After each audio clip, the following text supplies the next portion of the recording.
হাজার কোটি টাকার একমাত্র উত্তরাধিকারী অনামিকা। সকাল ৮টা বাজছিল, তখনও সে নিজের বিছানায় শুয়ে ঘুমুচ্ছিল। আলতো পায়ে কোনো সাড়া শব্দ না করে ধীরে ধীরে ভূষণ অনামিকার ঘরে ঢোকে আর খুব হিংস্রভাবে অনামিকাকে দেখতে লাগে। তোমার নামের সব সম্পত্তি যখন আমার নামে হবে তবেই তুমি শান্তিতে উঠতে পারবে। এমনটা ভেবে সে বিছানার অন্য দিকে যায় বালিশ নিতে, যা দিয়ে সে যেন অনামিকাকে মারতে পারে। ঠিক সেই সময় দরজায় শব্দ হয়। ভূষণ দরজার দিকে তাকিয়ে দেখে। ততক্ষণে অনামিকা ঘুম থেকে উঠে বিছানায় বসে পড়ে। ভূষণের স্ত্রী সুমতি গরম গরম কফি বানিয়ে তার জন্য নিয়ে এসেছিল। সেখানে নিজের স্বামীকে ওই পরিস্থিতিতে দেখে সুমতির একটু সন্দেহ হয়। মেয়ের ঘরে তুমি কি করছো শুনি? উনি আমাকে দেখতে এসেছিলেন কাকি। মা বাবার যাওয়ার পর থেকে তোমরাই তো আমাকে এত বড় করে তুলেছ, কখনো তাদের কথা মনে পড়তেও দাওনি। তোমরা তো আমার জন্য ভগবান। আচ্ছা মা, এখন তুমি আগে বেড কফিটা খেয়ে নাও, তারপর তৈরি হয়ে নিচে চলে এসো। আমরা সেখানেই বসে বাকি কথা বলা বলি করব। আচ্ছা বেশ কাকু। এমনটা বলে ভূষণ সেখান থেকে চলে যায়। অনামিকা সুমতির হাত থেকে বেড কফি নিয়ে সেটা খেতে লাগে। সুমতিও তারপর সেখান থেকে চলে যায়। ভূষণ সেখান থেকে বেরিয়ে এসে হলের সোফাতে বসে আর গভীর চিন্তা করতে লাগে। তারপর মনে মনে সে বলে, অনামিকা এবার বড় হয়ে উঠেছে। তার বিয়ে দিয়ে শ্বশুর বাড়ি পাঠিয়ে দিলে সব সম্পত্তিও হাত থেকে বেরিয়ে যাবে। এটা করা যাবে না। ওর জন্য আমি সম্বন্ধ দেখব না। যদি আমি ওর জন্য সম্বন্ধ দেখতে যাই, কাউকে না কাউকে তো পছন্দ করবেই। তারপর সব সম্পত্তি ওর স্বামীর হয়ে যাবে। আমাকে তখন বাটি নিয়ে ভিক্ষে করতে হবে। এরকমটা করা চলবে না। আমাকে কিছু করতে হবে যাতে আমার কিছু লাভ হোক, লোকসান নয়। এমনটা ভাবতে ভাবতে ভূষণের মাথায় স্বয়ম্বর করাবার একটা পরিকল্পনা আসে। এই পরিকল্পনাটা ভেবে তার মুখ এমন উজ্জ্বল হয়ে ওঠে যেন ঋণ সাবান দিয়ে ধোয়া হয়েছে। ইয়েস, আমি অনামিকার স্বয়ম্বর করাবো।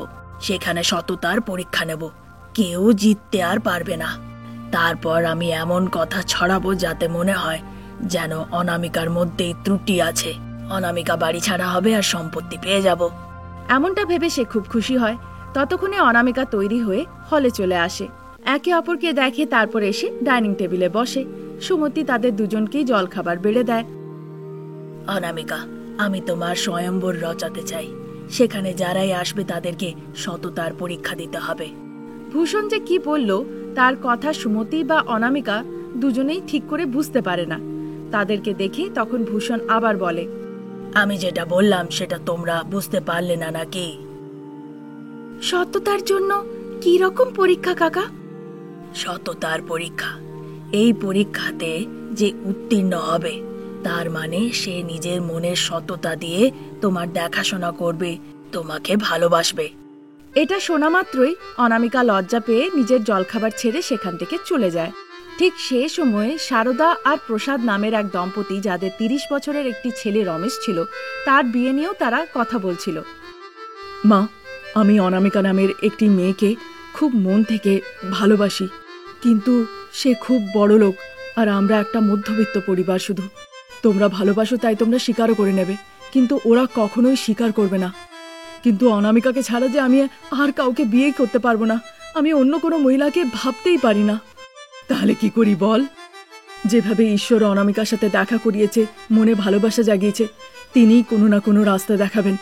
ততক্ষণ আমাকে অপেক্ষা করতেই হবে মা। এই বলে সেখান থেকে সে চলে যায়। এভাবেই দিন কাটছিল। ওদিকে ভূষণ পুরোহিত মশাইয়ের সাথে দেখা করে একটা ভালো দিনক্ষণ বের করে অনামিকার জন্য স্বয়ম্বরের ঘোষণা করে দেয়। তা শুনে রমেশ খুব আনন্দিত হয়। সে এসে স্বয়ম্বরে উপস্থিত হয়। ঈশ্বর আছেন, যেভাবেই হোক আমাকে এই স্বয়ম্বর জিততেই হবে আর অনামিকাকে নিজের করতেই হবে। সে যখন এভাবে ভাবছিলই ততক্ষণে ভূষণ বলে, যারাই অনামিকার স্বয়ম্বরে উপস্থিত হয়েছেন তাদের সকলকে প্রণাম। এখানে বরেদেরকে সততার পরীক্ষা দিতে হবে। তার এভাবে বলার পরে যত বরপক্ষ সেখানে এসে উপস্থিত হয়েছিল সকলে খুব জোরে জোরে হাততালি দিতে লাগে। তারপর সেখানে কার্যক্রম শুরু হয়। অনামিকা এক কোণায় চেয়ারে বসে সকলকে ভালো করে লক্ষ্য করছিল। সেখানে ৫-৬ জন অংশ নেয় কিন্তু উত্তীর্ণ হতে পারে না। তারপর সুযোগ আসে রমেশের। রমেশের সাথে নবীন নামের আরেকজন বর ছিল, যে প্রতিযোগিতাতে অংশ নিয়েছিল। এবার দুজনেরই চোখ কাপড় দিয়ে বেঁধে দেওয়া হোক। এমনটা বলাতে দুটি লোক এসে রমেশ আর নবীন দুজনেরই চোখ কাপড় দিয়ে বেঁধে দেয়। এবার তোমাদেরকে ঘুরিয়ে দেওয়া হবে। এমনটা বলাতে দুটি লোক এসে তাদের দুজনকে গোল গোল ঘুরিয়ে দেয়। রমেশের মাথা ঘুরে যায়, কিন্তু সে কোনোভাবে নিজেকে সামলে নেয় আর দাঁড়িয়ে থাকে। এবার তোমাদের পকেটে সোনার আংটি রাখা হয়েছে, যার পকেটে আছে সেটা সে বের করবে। ভূষণ এভাবে বলে। তার কথা শুনে রমেশ নিজের পকেটে হাত ঢোকায়, কিন্তু সেখানে কোনো আংটিই ছিল না। তখন সে মনে মনে ভাবে, এ কি, ওরা যে বলল প্যান্টের পকেটে সোনার আংটি হবে, কিন্তু আমার পকেটে তো কোনো সোনার আংটি নেই। তার উপরে ওরা বলল যে এটা সততার পরীক্ষা, দেখা যাক। এরকমটা ভেবে সে নিজের হাত বের করে দেখায়। অনেক আশা নিয়ে অনামিকা রমেশের দিকে তাকিয়েছিল। তার হাত খালি দেখে অনামিকা মনে মনে দুঃখিত হয়ে পড়ে। তারপর নবীন নিজের হাত বের করে দেখায়। তার হাতে সোনার আংটি ছিল। তা দেখে অনামিকা খুব অবাক হয়ে যায়। উপস্থিত সকলেই হাততালি দিতে লাগে। তারপর তাদের চোখটা খুলে দেওয়া হয়। ততক্ষণে ভূষণের একটা ফোন আসে আর সে বাইরে বেরিয়ে যায়। ততক্ষণে ভূষণের বন্ধু মদন বলেন, আজ অনামিকার এই স্বয়ম্বরের প্রতিযোগিতাতে রমেশ নামের যুবক বিজয়ী হয়েছে।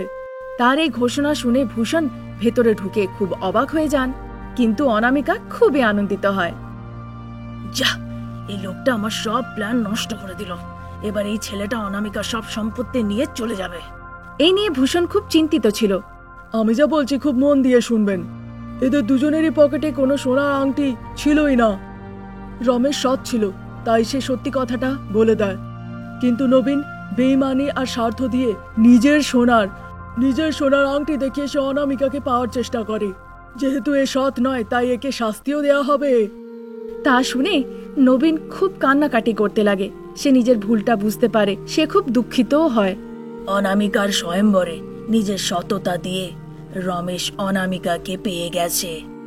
এমনটা বলার পরে অনামিকা একটা ফুলের মালা এনে রমেশের গলায় পরিয়ে দেয়। রমেশও অনামিকার গলায় মালা পরিয়ে দেয়। আমি আজ খুব খুশি। আমার শুধু অনামিকাকে চাই। আমি অনামিকার কোনো রকমের কোনো সম্পত্তি চাই না। এমনটা বলে রমেশ অনামিকাকে নিজের সঙ্গে করে সেখান থেকে নিয়ে যায়। ভূষণও খুব আনন্দিত হয়। যে সম্পত্তির জন্য সে এতদিন ধরে অপেক্ষা করেছিল, সেটা শেষ পর্যন্ত সে পেয়ে গেল। আজ এই পর্যন্ত। নতুন গল্প নিয়ে আবার হাজির হব। নমস্কার। অন্য দিনের মতন সেদিনও ছেঁড়া জামা কাপড় পরে, কানে 10 টাকার পেতলের কানের, গলায় হলুদ দেওয়া মঙ্গলসূত্র, সোনার গয়নার জন্য শাশুড়িমা অনেক সাতিয়েওছেন। তা সত্ত্বেও হাতে মাটির হাড়ি নিয়ে প্রতিবেশী পদ্মা আর সাথে মাধবী সবার সাথে মিলেমিশে সে গ্রামের পাশেই একটা পুকুর থেকে জল নিতে যায়। নিরিবিলি শান্ত নদীকে দেখে অনামিকা তখন বলে, পদ্মা, এই নদীটাকে দেখে। অনামিকা এর আগে কিছু বলতো, তার আগে মাধবী মধ্যেখানে ঢুকে ইয়ার্কির ছলে বলতে লাগে, মনে আছে তোর, এই নদীর নিয়ে তোর মা একটা গল্প শুনিয়েছিল, নাকি নদীতে তারা সোনা পেয়েছিল। তুইও এই নদীতে চাপ দিয়ে সোনা আনবি নাকি? কিন্তু তুই তো সাঁতার কাটতে জানিস না, কি করে লাফাবি? ভালোই হতো যদি তুই লাফিয়ে নদীতে যেতিস, সব সোনা নিয়ে আসতিস আর সোনার অনামিকা হয়ে যেতিস। মাধবীর এই কথা শুনে অনামিকা নিজের মুখ বেঁকায়। এভাবে মুখ বেঁকিও না অনামিকা, আর সহ্য হয় না। শোনা মাত্রই অনামিকা একটু সাধারণ হয়ে যায়। তুই যাই বল না কেন, মা যা বলেছেন সেটা আমার সত্যিই মনে হয়। নদীর নিচে নিশ্চয়ই সোনা আছে। তুই তো সাঁতার জানিস, চল না নিচে যাই আর সোনা নিয়ে আমরা বেরিয়ে আসি। সব সময় যেন সোনা চাই আর সোনা চাই, যেন কখনো তুই সোনা দেখিসনি। পদ্মার এই কথা শুনে অনামিকা খুব দুঃখিত হয়ে পড়ে। যদি তোর শাশুড়ি সোনার জন্য পাগল হতো তাহলে তুই বুঝতিস, তুই বুঝবি না আমার কি যে কষ্ট। তার কথা শুনে পদ্মা আর মাধবী দুজনেই চুপ হয়ে যায় আর নিজের মাথা হেড করে নেয়। অনামিকা নিজের চোখের জল মোছে। চল তাড়াতাড়ি, না হলে এবার আমার শাশুড়ি আমার সাথে কাবাডি কাবাডি খেলা শুরু করে দেবে। তা শুনে মাধবী ইয়ার্কির ছলে বলে, তাহলে নিজের শাশুড়িকে ওই খেলা শেখানা যেটা তুই খেলতে জানিস, যেরকম বাঁদর আর গাছ। তা শোনা মাত্রই অনামিকার মুখ হাঁড়ি হয়ে যায়। তা দেখে পদ্মা, যতই তুই মুখ দেখা বা নাক চুলকো, আমি যেটা বললাম কিন্তু সেটা সঠিক। মনে আছে যখন আমরা বাচ্চা ছিলাম কত শয়তানি করতাম? মায়ের মনে তখন যা আসতো সেটা বলে আমাদেরকে ঘুম পাড়িয়ে দিত। সেটাই বলছি, তবে সত্যি করে কি নদীতে সোনা আছে?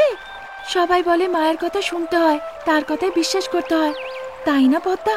তাহলে এখন বড় হয়ে সেই ছোটবেলাকার মায়ের গল্পের উপরে কেন বিশ্বাস করতে পারবো না আমরা, বল? সেই সব আমি কিছু জানি না অনামিকা, আমি শুধু এইটুকু জানি যে নদীতে কোনো সোনা টোনা নেই। এবার চল বাড়ি। এমনটা বলে তারা তিনজনে বাড়ির দিকে রওনা দেয়। অনামিকা যখন জলের হাড়ি নিয়ে বাড়ি পৌঁছয় তখন দেখে শাশুড়ি মা উপর থেকে নিচে পর্যন্ত সোনার গয়না পরে স্বামী প্রসাদ আর ছেলে রমেশের সাথে কথা বলছে। এবার শাশুড়ি মা যেন আমাকে দেখতে না পায় এমনটা ভেবে সে রান্নাঘরের দিকে যাচ্ছিলই কি সারদা দেখে ফেলে। তারপর রেগে মেগে বলতে লাগে, এই অনামিকা, এদিকে এসো। তার ডাকা মাত্রই অনামিকা খুব ভয় পেয়ে যায় আর জলের হাড়ি নিয়ে সেখানে আসে। হ্যাঁ বলুন মা। এক্ষুনি যেই জামা কাপড়ে আছো সেই জামা কাপড়ে নিজের বাপের বাড়ি যাও, আর তোমার বাবা যে সোনা দেবে বলেছিলেন আর একটা জমি, সেটা নিয়ে আসো। যাও যাও বলছি। এটা শোনা মাত্র অনামিকা কোনো উত্তর না দিয়ে মাথা হেট করে দাঁড়িয়ে থাকে। কোনো উত্তর দিচ্ছ না যে? হ্যাঁ, যাও বলছি, না হলে আমি তোমার প্রাণ নিয়ে নেব। সারদাকে চিৎকার করতে দেখে তখন প্রসাদ বলে, সারদা, এখনো কোর্টের ব্যাপারটা ঠিক হয়নি। এভাবে তুমি বললে সেই বা কোথা থেকে এনে দেবে? হ্যাঁ, তুমি শুধু নিজের বৌমার চোখে জলই দেখতে পাও, এটা দেখতে পাও না যে আত্মীয়দের সামনে তোমার ছেলেকে কত অপমানিত হতে হলো? তুমি কি এই ব্যাপারটা কিছুই বোঝো না? আমার জন্য ছেলে আর বৌমা দুজনই সমান, দুজনই চোখের মণি।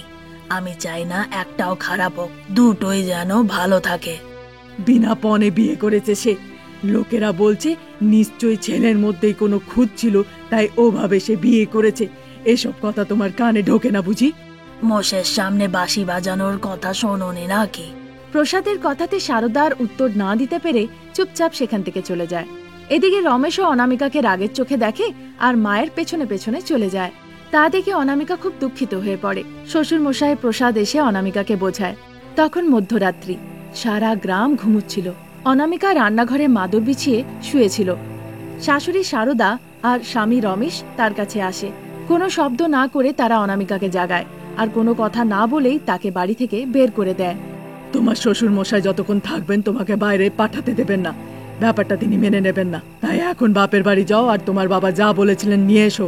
এমনটা বলে দরজা লাগিয়ে দেয়। সেই ছেঁড়া জামা কাপড় পরে মাটির রাস্তা দিয়ে হাঁটতে হাঁটতে অনামিকা সেই নদীর পাড়ে গিয়ে পৌঁছয়।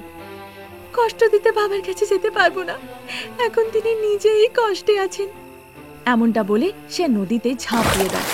যেহেতু সে সাঁতার কাটতে জানতো না, ফলে সে নদীতে ডুবতে লাগে। সে একদম নদীর নিচে চলে যায়। সেখানে অনামিকা শুধু পাথর দেখতে পায়। একটু সাহস জগিয়ে সে আশেপাশে খুঁজতে লাগে, কিন্তু কিছুই সে পায় না। এ আবার কি? কিন্তু মা বলেছিল এই নদীতে সোনা পাওয়া যায় না, এই নদীটা মায়াবী নদী, এ নিজেই সোনা দেয়। তবে এটাই কি সেটা? এমনটা ভেবে অনামিকা চারিপাশে দেখতে লাগে। হঠাৎ করে সে একটা বাক্স দেখতে পায়। পাথরের সাহায্যে সেই বাক্সের তালাটা অনামিকা ভাঙে। ব্যাস, সেই বাক্সের ভিতর থেকে একটা পরী বাইরে বেরিয়ে আসে। সেখানে ছোট ছোট পাথরগুলো সোনার মতন চকচক করছিল। দেখে অনামিকা খুব আনন্দিত হয়। আমি খুব আনন্দিত হলাম অনামিকা, যত ইচ্ছে সোনা সঙ্গে করে নিয়ে যাও আর শাশুড়ি মাকে দিয়ে দাও। তার কথা শুনে অনামিকা খুব অবাক হয়ে যায়। তারপর নিজেকে একটু সামলে, আপনি আমার কথা কি করে জানলেন? আমি একজন দেবকন্যা, আমি সব কিছু জানি। যত সোনা চাই তত নিয়ে নাও, আমাদের আবার নদীর পাড়ে যেতে হবে। এমনটা বলাতে অনামিকার যতটা সোনা লাগবে ততটা নিয়ে সেই পরী অনামিকাকে বাইরে নিয়ে আসে। তারপর নদীর পাথরের উপরে এসে বসে। দেবকন্যা নিজের চোখ বন্ধ করে কিছু মন্ত্র জপ করে। সঙ্গে সঙ্গে অনেক টাকা চলে আসে, সেটা অনামিকাকে দেয়। তুমি নদী থেকে সোনা নিয়েছো তো? তারপর এই টাকাটাও নাও, শাশুড়ি মাকে গিয়ে এই দুটোই দিয়ে দাও। এই সব কিছু শাশুড়ি মাকে দিলে তিনি আমার খেয়াল রাখবেন। আমি আর কি বলবো, তুমি তো আমার থেকে ভালো করে নিজের শাশুড়ি মাকে চেনো। হ্যাঁ দেবকন্যা, সে তো টাকার জন্য সোনার জন্য পাগল। তোমার ভালো দিন আসছে অনামিকা, সাবধানে থেকো। এমনটা বলে অনামিকা দেবকন্যাকে প্রণাম করে আর সেখান থেকে চলে যায়। দেবকন্যা হেসে অন্তর্ধান হয়ে যায়। অনামিকার টাকা আর সোনা নিয়ে এসে নিজের শাশুড়ি মাকে দিয়ে দেয়। সেই সবকিছু পেয়ে সারদা খুব আনন্দিত হয়। তখন থেকে সারদা অনামিকার ভালো করে দেখাশোনা করতে লাগে আর তারা সকলে মিলে আনন্দে জীবন কাটায়।